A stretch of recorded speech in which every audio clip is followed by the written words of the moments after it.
میلاد شہادت کے سلسلے میں ذکر محمد و آل محمد یقیناً ہوتا ہوگا یہاں پر. تو میں یہ عرض کر رہا ہوں کہ ہمیں سیرت جناب زہرا سلام اللہ علیہا سے کچھ سیکھنے کی آج کی مجلس کو شروع کر رہا ہوں. اس میں بیچ میں آپ کو کچھ نہ کچھ پیغامات دیتا رہوں گا. ارشاد رب العزت ہو رہا ہے انا اعطیناک الکوثر, اے میرے حبیب ہم نے آپ کو کوثر عطا کیا.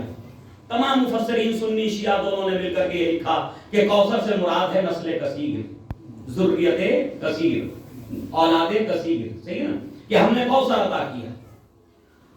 اور یہ ساتھ ساتھ یا فصل لربک وانحر, اب تو تم ہماری عبادت کرو, اب تو نمازیں قائم کرو, اور اب تو قربانیاں دو. اور تیسری آیت اس سورے کی جو ہے وہ انا شانئک هو الابتر, اور میرے حبیب ہم نے آپ کے دشمنوں کو مقتول نسل کر دیا, ہم نے ان کو بے ذریت کر دیا, یعنی ان کی کوئی اولاد باقی نہیں رہے گی.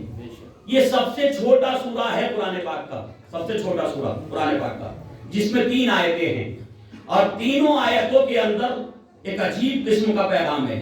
پہلی آیت میں ایک عظیم پیشن گوئی ہے, ایک عظیم پیشن گوئی پہلی آیت میں. پہلی آیت کہتی انا اعطیناک الکوثر, ہم نے آپ کو جو ہے اولاد کثیر عطا کر دی. تو یہ پیشن گوئی ہے یا نہیں ہے؟ دیا کیا ہے اپنے حبیب کو خداوند عالم نے؟ ایک بیٹی عطا کی ہے, اور اس بیٹی کو کثرت سے تعبیر کر رہا ہے, اور میں اسے تعبیر کر رہا کہ یہ بیٹی آپ کی نسل کثیر ہے, اولاد کثیر ہے. تو اس کا مطلب یہ ہے کہ فاطمہ زہرا سلام اللہ علیہا دنیا والوں کی نظر میں فرد فرید ہوں, ایک فرد ہوں تو ہوں, لیکن قرآن کی نظر میں فاطمہ کسی ایک فرد کا نام نہیں ہے, ایک قوم کا نام ہے. صلوات ہے محمد علیہ محمد.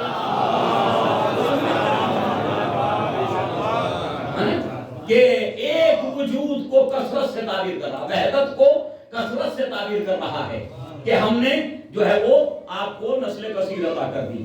تو یہ پہلی پیشن گوئی. اچھا, پیشن گوئی جب بھی کوئی دانشور کرتا ہے تو وہ اسباب کو سامنے مد نظر رکھ کے کرتا ہے.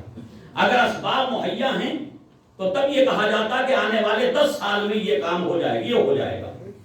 لیکن اگر اسباب مہیا نہ ہوں, اور ہمارے اگر اسباب پیدا نہ کیے نہ ہوں, تو پھر کوئی پیشن گوئی نہیں کر سکتا.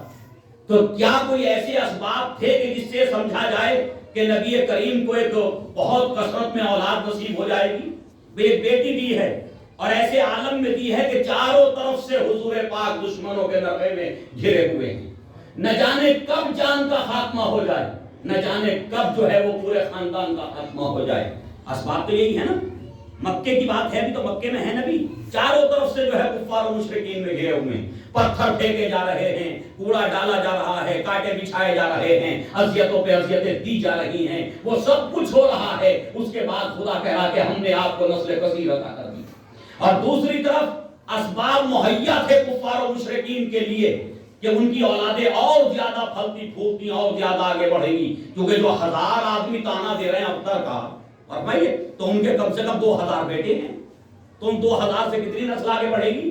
تو وہاں اسباب موجود ہیں, لیکن ان کے یہاں بھی جو ہے وہ اس کو بھی خدا جو ہے وہ پیشن گوئی کر رہا ہے. اور یاد رکھو میرے حبیب, جو آپ کو اب تک کہہ رہے ہیں, جو آپ کو مقتول نسل کہہ رہے ہیں, جو یہ آپ کو تانا دے رہے ہیں کہ آپ کے بیٹے زندہ نہیں رہے, یاد رکھو کہ ایک دن آئے گا کہ وہ مقتول نسل ہو جائیں گے, ان کا کوئی ماننے والا اس دنیا کے اندر نہیں رہے گا. تو جبکہ وہاں اسباب موجود تھے, اور بھائی وہاں موجود تھے کہ ان کو کوئی مٹا نہیں سکتا تھا, یہاں اسباب موجود نہیں تھے, یہاں کثرت کی کوئی کسی طرح کی کوئی امید نظر نہیں آتی تھی, لیکن خداوند عالم نے 2 عظیم پیشن گوئیاں کی. اور یہی یا یوں کہوں کہ زہرا اور اولاد زہرا قرآن کی صداقت کی ضمانت بن گئی, اور میں قرآن کی صداقت کی ضمانت بن گئی زہرا اور اولاد زہرا. اس لیے کہ اگر یہ پیشن گوئی سچ ثابت نہ ہوتی تو قرآن کا معجزہ ہونا کوئی تسلیم نہ کرتا.